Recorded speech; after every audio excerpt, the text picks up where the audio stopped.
राजा कुश बोधिसत्व वह राजा जो बहुत बुद्धिमान और शक्तिशाली था, लेकिन दिखने में कुरूप था। रानी शीलवती राजा कुश की माता।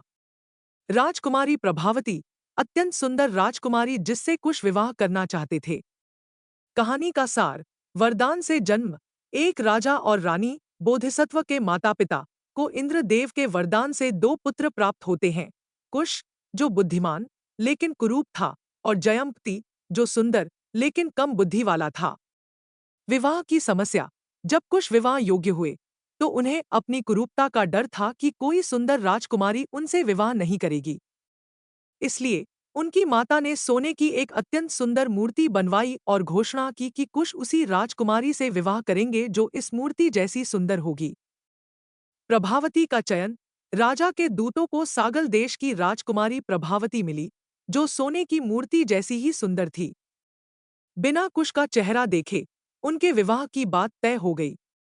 प्रभावती का पलायन। विवाह के बाद जब राजकुमारी प्रभावती ने पहली बार अपने पति राजा कुश का कुरूप चेहरा देखा, तो वह डर गई और लज्जित होकर रात के अंधेरे में महल से भागकर अपने पिता के राज्य सागल चली गई। प्रेम की खोज। राजा कुश अपनी पत्नी के वियोग में दुखी हो गए। उन्होंने अपना राजपाट त्याग दिया, अपने हथियार और वीणा उठाई और प्रभावती को वापस लाने के लिए सागल देश की ओर निकल पड़े। परीक्षा और विजय। सागल पहुंचकर कुश ने अपना असली रूप छिपा लिया। उन्होंने अपनी पत्नी को आकर्षित करने के लिए भेष बदलकर कभी रसोइया, कभी कुम्हार, कभी हाथी पालक कठिन और नीच काम किए।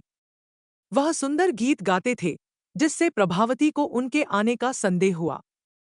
अंततः जब 7 राजाओं ने प्रभावती को जबरन हथियाने के लिए सागल पर हमला कर दिया, तब राजा कुश ने अपने असली रूप में आकर अपनी अद्भुत शक्ति और पराक्रम से अकेले ही उन सभी राजाओं को पराजित किया।